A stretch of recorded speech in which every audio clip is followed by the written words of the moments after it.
and the FAU Tamaraws. Boom Gonzalez, Coach Ronnie Magsanok, and we are talking to the winning coach, Coach Olsen, Rosella. First of all, Coach, congratulations. Thank you very much for taking time. I know it's a little emotional right now for you, but tell us about this game, especially that fourth quarter comeback. You finished the game on a 7-2 run. Hi, Boom, and hi, Kuya Ronnie. Right now, well, nararamdaman ko lang, sobrang of course, I'm so elated with this victory. I have to give it to the boys. You know, they never gave up, not just in that last quarter, right, or in that last minute, but throughout the season. It was an up and down season for us. We had that 4-game losing streak, but they never gave up. They knew that, you know, whatever happens, we'll still make it to the Final Four, and I think that's what happened. Sila yung nagdala sa akin para maging kumpiyansa ako dito sa team na to, and I think that those remaining minutes or seconds typified our season of really not giving up. Congratulations, Kuya Olsen. This is your 4th straight win. You were down 70-66. Yes. Under a minute left, tumimeout ka, binalik mo si Taffin, binalik mo si Arvin. What was going through your mind when you were down by 4? At bola pa ng Lasal yun bago napunta sa inyo. Oo nga eh. Well, that substitution ang iniisip ko was for offense, really. We were down. We needed some guys who can provide offense, and luckily, you know, Ken Tuffin hit that jumper, and then Arvin, you know, what can you say about that guy? Pati siya, yung nangyari sa kanya this season. Yep. And I'm so happy for him, you know, that, you know, he brought us to the Final Four, and this is his last year. I'm so happy for him. Oo nga, sabi nga ni Coach Ronnie and Coach Olsen kanina prior to the game, to the start of the game, that this is an opportunity for Arvin Tolentino to make up for the games that he has missed, no, for the team. And boy, that shot was big and catapulted you to the Final Four. One quick question before we talk about the Final Four, Coach Olsen. Maaga pa lang in the game, may adversity na kayo kaagad. 2 big fouls on Prince Orizo early in the first quarter, and then he just could not get any kind of flow, rhythm. Another foul at the end for his 5th. Pagdating sa front line, dehado kayo sa Lasal talaga, obviously naman. How did you make up for it, and what can you say about the efforts of your boy, Barkley Ebonia? Well, you know, I love how this team battles through adversity. Like I said, throughout the season, grabe yung nangyari sa amin. And I think this game, it's about the next man stepping up. When Arvin went out, it was Ray Bienes.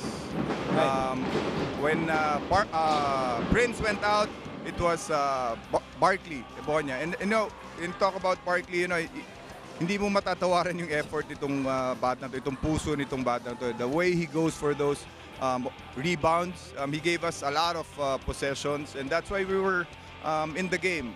Nagpalabas na nga siya because of cramps. Yeah. Oo. Pero binalik mo ulit eh. Pero kailangan eh.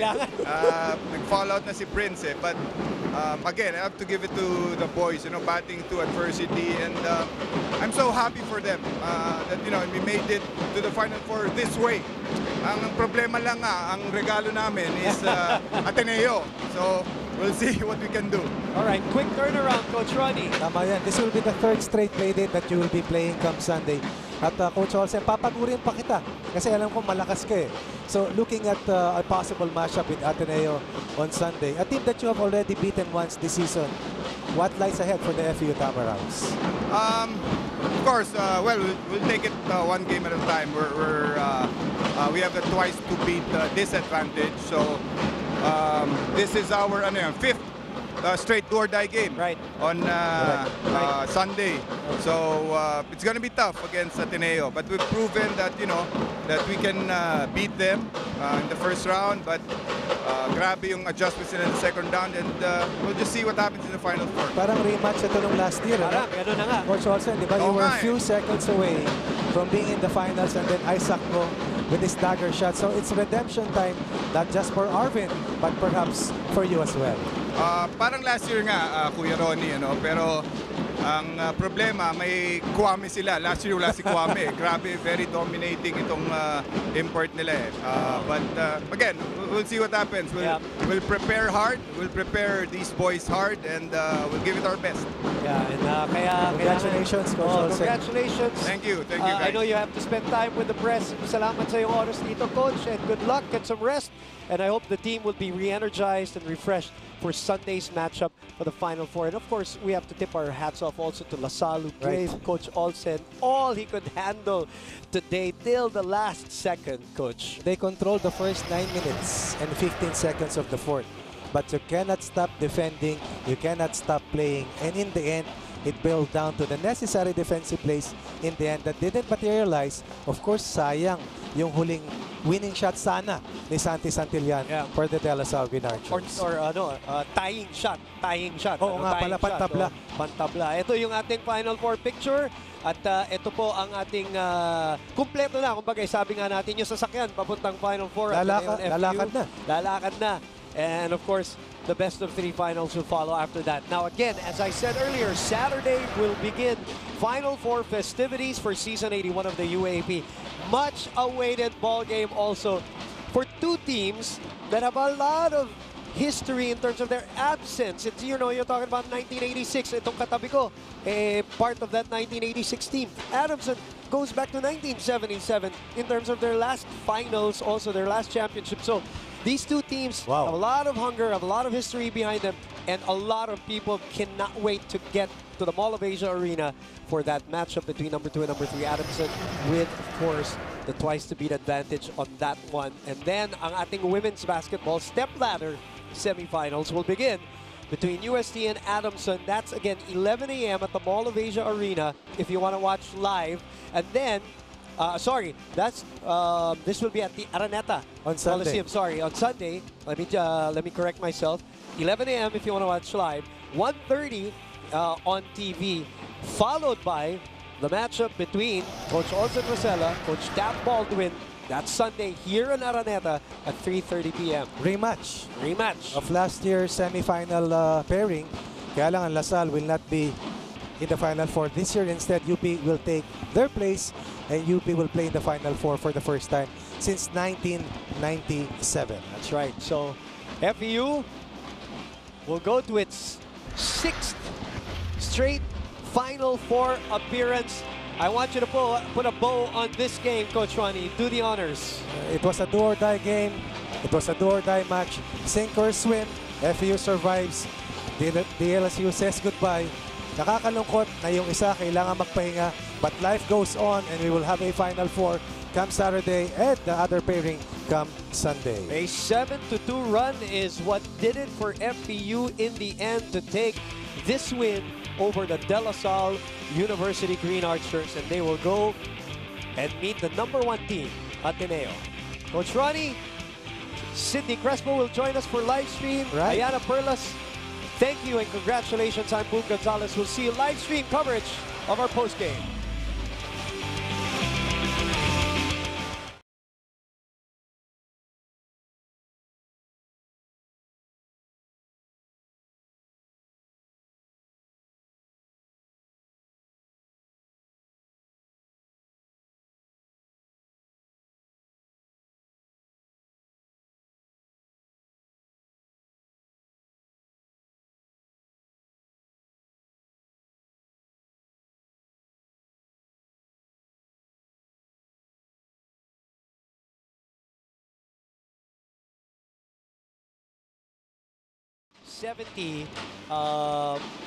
Over the De La Salle University Green Archers. I'm gonna correct myself, dun sa sinabi ko on TV earlier. Yung tama ka. Yung winning shot ni Santi kasi binalik yung 1 point. Yes. Correct. So let me correct myself on that one. So it's 71-70 for the FEU Tamaraos. All right, let's go to Sidney Crespo, who moves on courtside duties this year, and she is with the baddest, biggest, well, not biggest, but the baddest player today, when we say that, of course, positively. In a good way. In a very good way. Barkley Ebonia, congratulations. Sid, go ahead. Yes, boom, kasama ko nga ngayon ang ating best player of the game, Barkley Ebonia. Sabi niya sa akin kanina, ito ang pinakauna niyang player of the game recognition at you finished with a double-double figure. Ngayon, kanina, nung last 5 minutes, sabi mo, nag-cramps yung dalawang paa mo, tapos nag-fouled out bigla si Prince Orizo. Kumakain ka pa ng saging, bigla kang tumakbo kasi alam mo na ibabalik ka ni Coach. With all that's at stake, paano mo na-handle yung pressure na yun? Siguro inisip ko na lang siguro na wala nang bukas, wala nang ibang game. Kaya kung anong meron pa ako, anong kaya ko pang ilabas, naisip ko na ilalabas ko ng buo. Kumaga pinairal ko na yung puso ko, tapos yung teammate ko nag-cheer up para sa akin para malagpasan ko yung pressure na yun. Ayan, of course, congratulations, Barkley. And you are in a 4-game winning streak. Paano nyo masusustain yung momentum na yan? Siyempre, makakalaban nyo sa Sunday ang #1 seed na Ateneo. Siguro, gawin pa rin namin yung ginagawa namin sa practice, yung diin kami parati sa practice. So, yung focus namin andun talaga. Kumbaga, bawal kami magkamali kasi alam namin lahat ng laro namin do or die. Kaya siguro, focus lang, tas diin lang sa practice, tas stick to the plan coach ni Coach Olsen.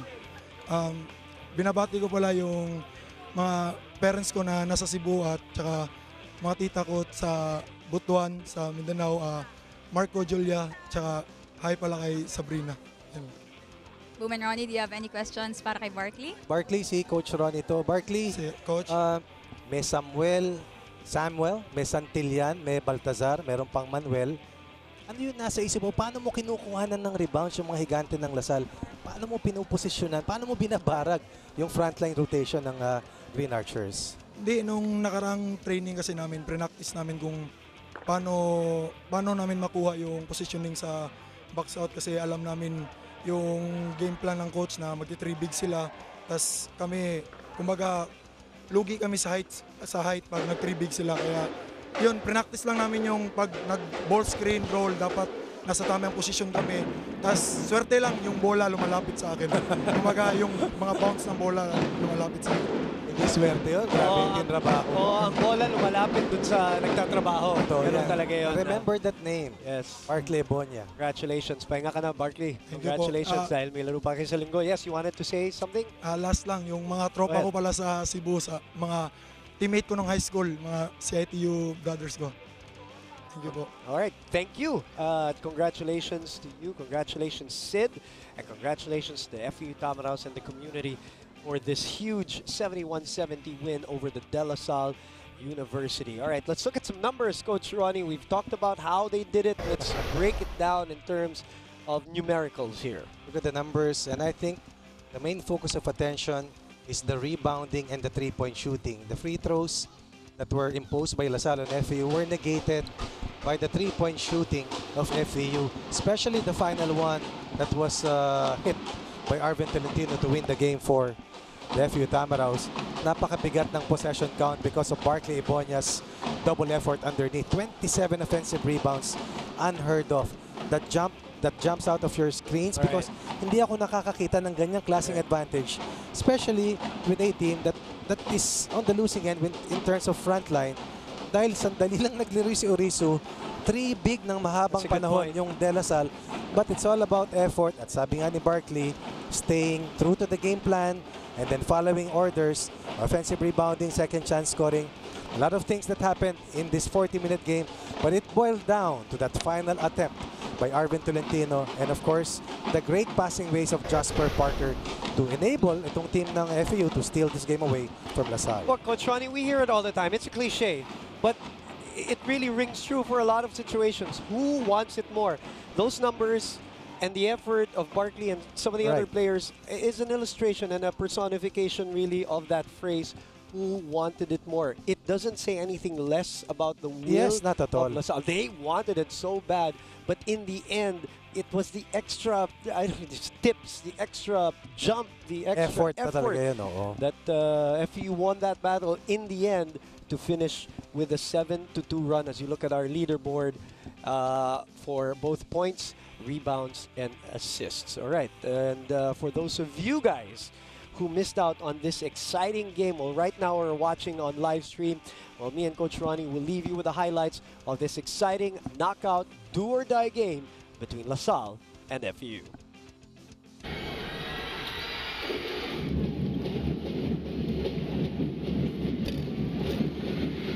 Jasper Parker. Set piece. Get it up. Get it up in 3.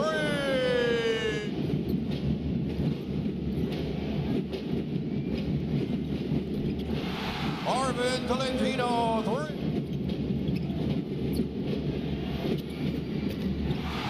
Wendell Combo. Arvin Tolentino, 3.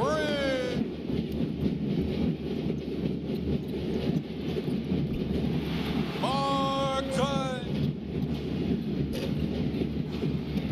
Richard Escoto.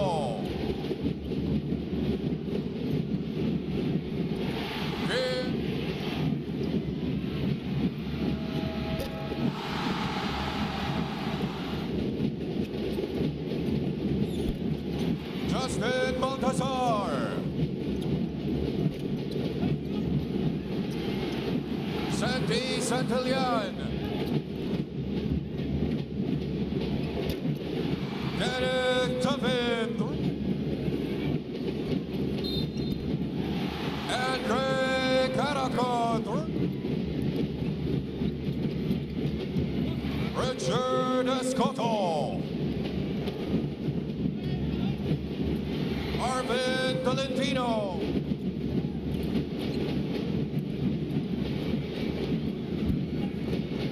Justin Baltazar. Justin Baltazar. Kevin Emonia. Sandy Sun.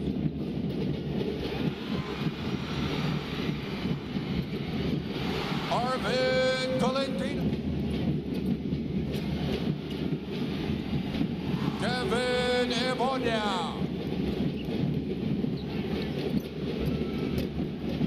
Ted Samuel.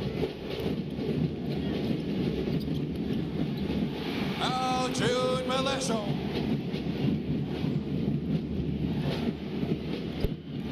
Wendell Combo. Andre Caracot. Sandy Santillan. Hubert Kenny. Kevin Ebon.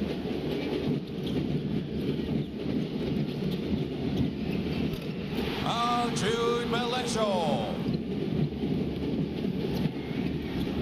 Sandy Santillan.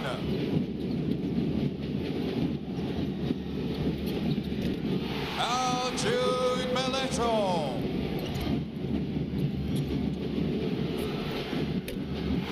Kenneth Tuffin.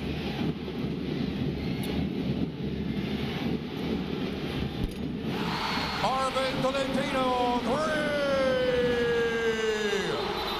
Time at De La Salle Green Archers.